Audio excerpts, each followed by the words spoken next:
हरिओम। ओम आनंद ma'am, Om Shanti ma'am, ओम ज्ञान ma'am, आप सभी दर्शकों का हमारे चैनल पर स्वागत है। आज हम लोग बीएड फर्स्ट सेमेस्टर के अंतर्गत भारतीय संविधान में स्वतंत्रता से क्या शिक्षा मिलती है, इसके विषय में अध्ययन करेंगे। यानी भारतीय संविधान में स्वतंत्रता से शिक्षा, यानी स्वतंत्रता का तात्पर्य यह है, एक बात का हमेशा याद रखिएगा, स्वतंत्रता का मतलब ये नहीं कि कोई बंधन न हो, ऐसा नहीं है। स्वतंत्रता का मतलब ये होता है, अगर व्यवस्थित शब्दों में देखें, व्यवस्थित अर्थों में देखें, तो नियम के अंतर्गत, व्यवस्था के अंतर्गत स्वतंत्र रूप से कार्य करने की स्वतंत्रता को हम लोग स्वतंत्रता कहते हैं। यदि व्यवस्थित रूप से देखा, स्वतंत्रता का अर्थ ये नहीं होता कि कोई नियम न हो। जहाँ पर कोई नियम नहीं होता वह मानव समाज हो ही नहीं सकता है, जानवरों का समाज हो जाएगा वो। अर्थात कहने का मतलब ये है, स्वतंत्रता का मतलब ये होता है स्व के विकास के लिए नियमों का ऐसा स्वरूप जो सहयोग प्रदान करे, स्वतंत्रता प्रदान करे, उसे हम स्वतंत्रता कहते हैं।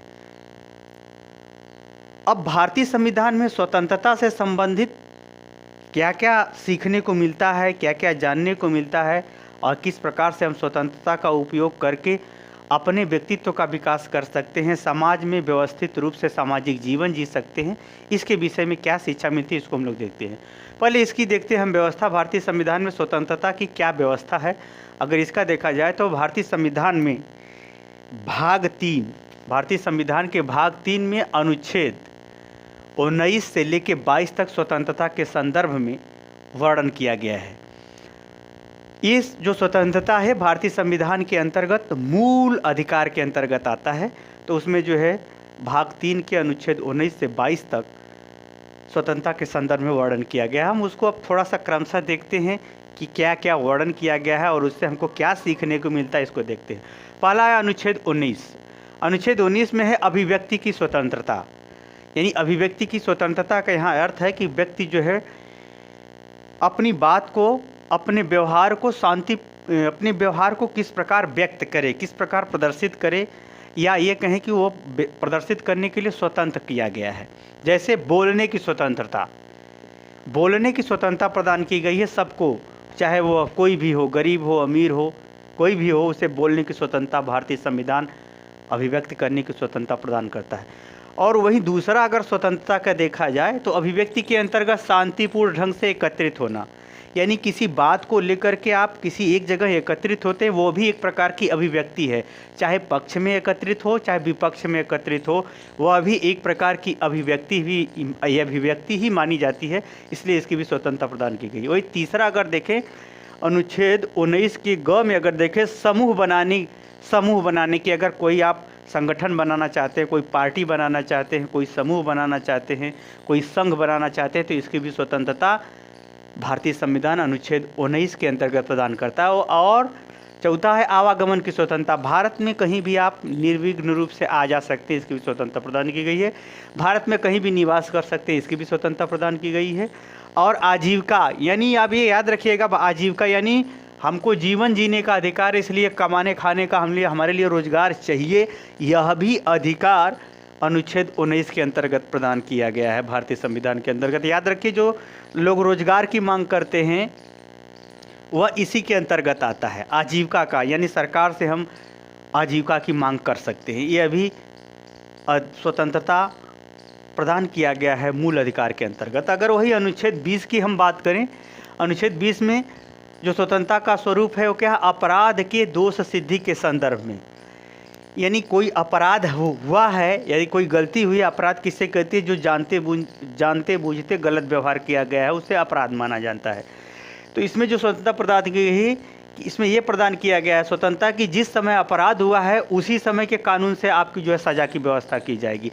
बाद में, अपराध के बाद में अगर उस कानून में कोई संशोधन होता है तो उससे आपको सज़ा नहीं दी जाएगी, बल्कि क्या है, जब अपराध करते समय जो कानून की व्यवस्था थी उसी के अनुसार सज़ा दिया जाएगा। और दूसरी स्वतंत्रता यह प्रदान की, खुद के विरुद्ध गवाही के लिए बाध्य नहीं किया जाएगा। यदि आपने अपराध किया है या नहीं किया है, इसके लिए पुलिस या कोई अन्य कोई भी व्यक्ति या सरकारी व्यक्ति या कोई भी व्यक्ति आपको स्वयं के ही विरुद्ध गवाही के लिए बाध्य नहीं किया जाएगा। इसकी भी स्वतंत्रता प्रदान की गई है।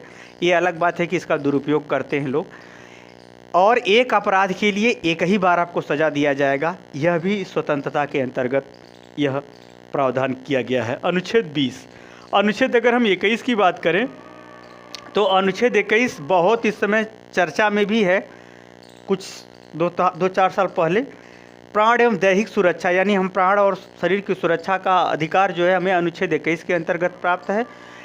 इसी में जो है 2 वर्ष पहले जो है निजता का अधिकार, जो व्हाट्सएप और फेसबुक की बातों को लेकर के को संसद में आया था, सुप्रीम कोर्ट में आया थी बात, तो सुप्रीम कोर्ट के अंतर्गत निजता का भी अधिकार इसी अनुच्छेद 21 के अंतर्गत प्रदान किए गए हैं। मान सम्मान की रक्षा का, जो अवमानना या मानहानि का जो मुकदमा किया जाता है या मानहानि से जो संबंधित अनुच्छेद है वह 21 भी है, यानी निजता के अधिकार की भी रक्षा, मान सम्मान की रक्षा इत्यादि सब चीज़ें इसमें आती हैं। और अनुच्छेद 21A की बात करें जो ये भी चर्चा में है, और मतलब इस अब तो संशोधन हो चुका है, 86वां संविधान संशोधन के द्वारा अनुच्छेद 21A में जोड़ा गया कि 6 से 14 वर्ष के बालकों को निःशुल्क एवं अनिवार्य शिक्षा प्रदान की जाएगी। यह अधिकार अनुच्छेद 21A के अंतर्गत प्रदान किया गया है। और अनुच्छेद अगर हम 22 की बात करें तो गिरफ्तारी के संदर्भ में स्वतंत्रता, यानी आपको कोई पुलिस गिरफ्तार करती है तो आप उसके कारण जानने का अधिकार आपके पास है, और 24 घंटे के अंदर आपको निकट मजिस्ट्रेट के सामने जरूर निश्चित प्रस्तुत किया जा सकता है, आने जाने का जो समय है उसको निकाल करके, यानी 24 घंटे के अंदर आपको निकट मजिस्ट्रेट के सामने आपको उपस्थित किया जाएगा और आप मनपसंद कानूनी सलाहकार, जिसको कहते हैं वकील, आप कर सकते हैं। इसकी आपको स्वतंत्रता प्रदान की गई है। इस प्रकार से अगर देखें तो भारतीय संविधान के अंतर्गत अनुच्छेद 19 से 22 तक के स्वतंत्रता के संदर्भ में ये प्रावधान किए गए हैं। अब इस स्वतंत्रता से हमें क्या शिक्षा मिलती है, क्या सीखने को मिलता है, इसको देखते हैं। यही हमारा मूल टॉपिक है। क्योंकि आप सच पूछो तो जो शिक्षा मिलती है वो इसी में से मिलती है, और इसी चीज़ में से मैं आपको समझाने का बस प्रयास कर रहा हूँ, क्योंकि जब आप समझ जाएंगे तो आपको याद करना सरल हो जाएगा। आपको घुमा फिरा के जो प्रश्न पूछे जाते हैं उसका आप आसानी से उत्तर भी दे सकते हैं। जैसे पहला देखते हैं, व्यक्तित्व के विकास का जो है शिक्षा मिलता है, किससे? स्वतंत्रता के अधिकार से। कैसे मिलता है ये देखिए। एक तो अभिव्यक्ति की स्वतंत्रता है, इसका इसमें व्यक्तित्व के विकास में बड़ा योगदान है, और दूसरा क्या है? शिक्षा। इन दोनों को अगर आप मिला दें तो व्यक्तित्व के विकास का जो है हमें स्वतंत्रता मिलती है। इस स्वतंत्रता रूपी भारतीय संविधान के प्रावधान के अंतर्गत क्या मिलता है? व्यक्तित्व के विकास की हमको क्या मिलती है? स्वतंत्रता मिलती है। अगर दूसरा देखें तो शिक्षा का अधिकार, यानी हम शिक्षा से अपने जीवन को उत्तरोत्तर बेहतर बना सकते हैं। यह भी हमको सीखने का या जानने का या प्रयोग करने का या नई जानकारी प्राप्त करने का अधिकार हमें कहाँ से मिला है? स्वतंत्रता के अंतर्गत जो अनुच्छेद 21A में वर्णित है। और वही अगर हम तीसरा देखें, शिक्षा क्या मिलती है? निर्दोषता का अवसर देना। जैसे अपराध, अगर किसी आपके ऊपर आरोप लग गया है कि आप अपराधी हैं और वास्तव में आप अपराधी नहीं हैं, तो जब वास्तव में आप अपराधी नहीं हैं तो आपको निर्दोष सिद्ध करने के लिए या निरपराध सिद्ध करने के लिए अवसर चाहिए कि नहीं चाहिए? तो यह भी अवसर भारतीय संविधान प्रदान करता है आपको। कैसे? जैसे ही खुद के विरुद्ध गवाही के लिए आपको बाध्य नहीं किया जा सकता, यह भी अवसर आपको प्रदान किया गया है। और मनपसंद कानूनी सलाहकार, इससे भी आप दे सकते हैं। इन दोनों से दूसरे और तीसरे, यानी अनुच्छेद 22 के 3 में और अनुच्छेद 20 के 2 में, इससे यह पता चलता है कि आप अपने आप को निर्दोष सिद्ध करने का आपको अवसर भी प्रदान करता है स्वतंत्रता का अधिकार। अगर वही चलता है सुरक्षा का अवसर, सुरक्षा का अवसर देखे अगर जाए तो प्राण एवं दैहिक अनुच्छेद 21 को देख सकते हैं। इससे हमको यह मिलती है कि हम अपनी सुरक्षा की, अपने मान सम्मान की, अपने शरीर की, अपने प्राण की, अपने संपत्ति की सुरक्षा कर सकते हैं। यह भी हमको जो है शिक्षा मिलती है स्वतंत्रता के माध्यम से। अगर हम वही अगर अभिव्यक्ति का अवसर, जैसे आपके अंदर जो है वो सही है कि गलत है, ये तब जाना जा सकता है जब आप प्रकट करें। तो अभिव्यक्ति का अवसर प्रदान करना या अभिव्यक्ति की स्वतंत्रता प्रदान करने से आपके व्यक्तित्व का, सही गलत का, उचित अनुचित का, न्याय अन्याय इत्यादि सभी बातों का पता चलता है। तो इसका भी जो है अभिव्यक्ति की स्वतंत्रता प्रदान करके व्यक्ति के आंतरिक गुणों का या आंतरिक भाव विचारों को जानने का भी अवसर प्रदान करता है। कौन? भारतीय संविधान के अंतर्गत स्वतंत्रता का अधिकार। वही अगर गए इच्छा प्रकट का अवसर, इच्छा प्रकट करने का यहाँ अवसर का यहाँ ये है। अभिव्यक्ति का बात होता है स्वयं प्रकट करना, इच्छा प्रकट करने का होता है मतलब हम क्या चाहते हैं। इसके लिए अगर देखा जाए तो स्वतंत्रता के अंतर्गत कहाँ से मिलता है ये अवसर? देखिए, जैसे समूह बनाने का या शांतिपूर्ण ढंग से एकत्रित होने का। जब आप समूह बनाते हैं तो कोई सामूहिक इच्छा होती है, कोई सामूहिक आवश्यकता होती है। जब सामूहिक आप संगठन बनाते हैं या कोई विरोध करते हैं तो भी एक इच्छा होती है। तो स्वतंत्रता के अंतर्गत इच्छा प्रकट करने का भी अवसर या इच्छा प्रकट करने की भी सीख इस स्वतंत्रता के अंतर्गत मिलती है। कार्य का अधिकार, जो आजीविका का अधिकार आपको मिला है, कार्य का भी यानी कार्य प्राप्त करके जीवन जीने का अधिकार भी भारतीय संविधान इस स्वतंत्रता के अंतर्गत प्रदान करता है। सलाह प्राप्त करने का अधिकार, वकील हो, वकील से ही लोग सलाह प्राप्त करते हैं, अन्य भी हो सकता है, किसी और से भी सलाह प्राप्त कर सकते हैं। सलाह प्राप्त करने का भी अवसर और अधिकार स्वतंत्रता के अंतर्गत सभी को प्राप्त है भारतीय संविधान के अंतर्गत। आप समझ गए होंगे कि इस जो आप इनको अगर ध्यान से आप देखेंगे तो इससे काफ़ी हमको सीखने को मिलता है, जिसको हम अपना करके अपने जीवन में उत्तरोत्तर विकास कर सकते हैं।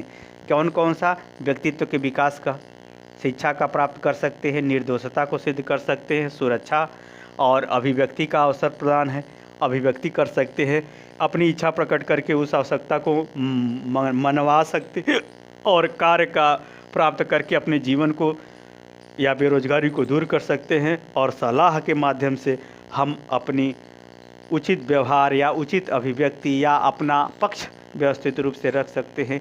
ये सभी शिक्षा स्वतंत्रता के अंतर्गत भारतीय संविधान सभी लोगों को प्रदान करता है।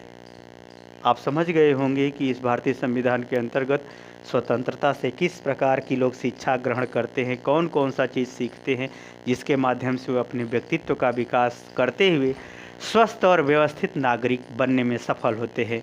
मुझे उम्मीद है कि मेरा व्याख्यान आप समझ गए होंगे। यदि व्याख्यान समझ गए हैं तो कमेंट बॉक्स में ज़रूर बताइए। साथ ही मेरे चैनल को लाइक, शेयर, सब्सक्राइब भी कीजिए। आज के लिए इतना ही। हरिओम।